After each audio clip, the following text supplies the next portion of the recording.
Hi, welcome back. We hear it all the time. Valuations of these stocks are too high, right? September is a month where we can see some of those expectations trimmed a little bit.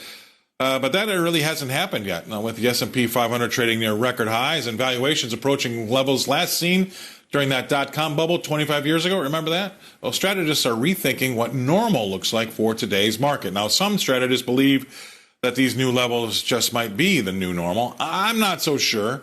Maybe that makes me a bit old-fashioned, but it also keeps me out of trouble, right? That shift in thinking reflects a broader recalibration across Wall Street, driven by accelerating artificial intelligence adoption and resilient earnings growth. Sam Stovall, he's the chief investment strategist at CFRA Research, told Yahoo Finance that while valuations remain elevated compared to long-term averages, they look more justified when measured against the past 5 years. Now, is this a convenient excuse, or are we in some sort of new territory here? My next guest will have an opinion, I'm sure. Please welcome to the show Ms. Rebecca Walser, Walser Wealth Management down in Tampa, Florida. Rebecca, the words that come to mind, and I'll hand it over to you, is I always get nervous when people say we're in a new paradigm, because it always seems to disappoint, if you ask me. What say you? Or it's really scary, terrifying, right? I mean, there's so many people that are saying that this is not similar to the dot-com bubble. But honestly, Scott, this is the only thing we have to go off of. And I will agree with these experts. This is the new normal. These elevated PEs, a higher market, that is the new normal. And I'll tell you why. It's because the money had to go somewhere. If you go back and overlay federal stimulus with the S&P 500 since 2009, the correlation that you can see on the graph, Scott, is undeniable, unmistakable. It is clear as day that we have become a modern monetary theory stimulating nation, and that money has fallen and found its way to the top 1%, which is the S&P 500 and the ownership of capitalistic corporations globally.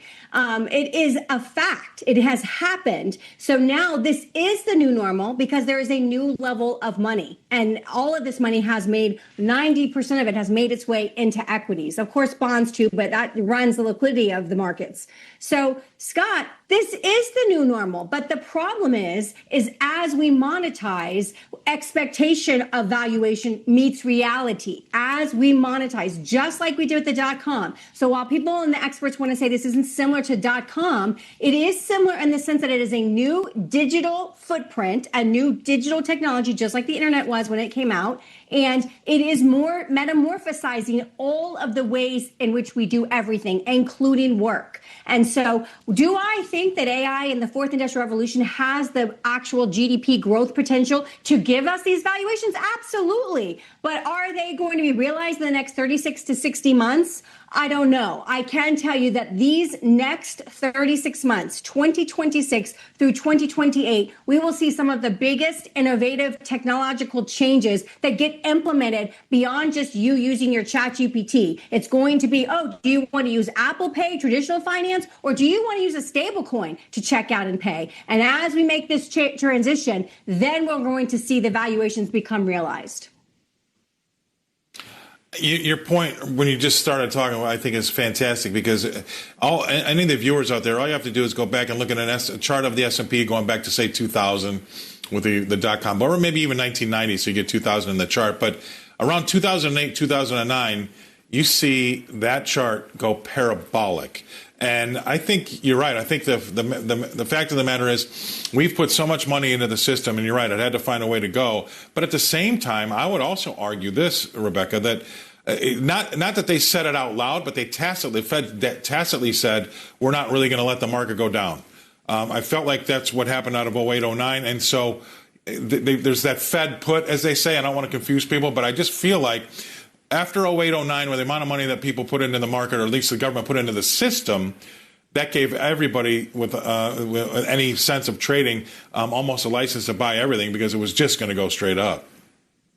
The too big to fail, the Troubled Asset Relief Program, TARP, I mean, on and on and on. And now we know that, we have a larger, I hate to say this because I don't want to alarm people, but, debt really runs the liquidity of the world through bonds and all of those things, Scott. And if we look at the actual, derivative debts that we have now as compared to 2008, 2009, it's just unbelievable. Like, we did not learn our lessons as much as we want to implement more reserves numbers at central bank and Basel III and all these things. We have not learned our lessons. We have more derivatives now, and now they're talking about tokenization. Well, what's tokenization, Scott? What is tokenization if it's not a derivative financial asset from something else that's been tokenized? Am I right? This is just another way to create derivatives.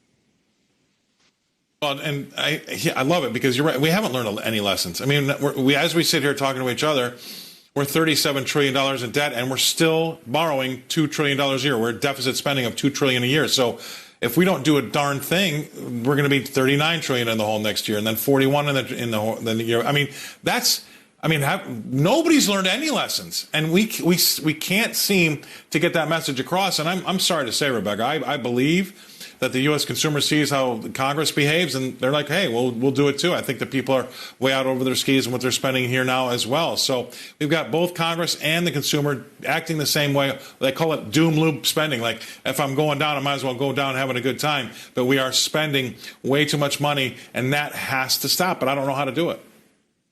Well, I think that unless you're prepared to go live like the Amish, which, are really self-reliant and don't need the electrical grid and don't need information from the outside world and don't need the outside goods for pharmaceuticals or medical products or food. I mean, if you're a self-sustaining community, then you are going to be okay through this, unless, of course, we are somehow militarily attacked. But your community is self-sustaining and isn't a part of all this. The rest of us have succumbed to the system and are part of it, and unfortunately don't have the ability to escape and self isolate and be a thriving community. And so we're a part of this ship. And as the ship goes down, we're going on it with it. And if we're rearranging Titanic deck chairs right now, I don't know. But I do think that AI is an ability for us to get out of what we're in. It is going to be a currency transition away from traditional finance to stable coins, to cryptocurrencies, to blockchain. And that will give us some opportunity for true, real growth. But we have got to do something about constantly spending $2 trillion more as if we're in a pandemic, as if we're in the World War III already, when we're not in war, we're not in a pandemic, and we're still spending at these levels. I mean, how are we going to increase our revenue to stop increasing our debt so fast? It's just unimaginable how much we spend. Well, Nobody's got the whats to say, hey, we can't keep doing this because they always want to get reelected. But you're right. They ramped up spending because we were trying to get ourselves out of an A, 08, 09 great financial crisis, and a B, COVID. And we seem to have thought that we're still in a crisis and still in COVID, and nobody's brought that spending back. That's the problem. Awesome to talk to you about it. I could talk to you for hours, Rebecca. Thank you very much for coming on. Rebecca Walser, she's with Walser Wealth Management down in Tampa, Florida.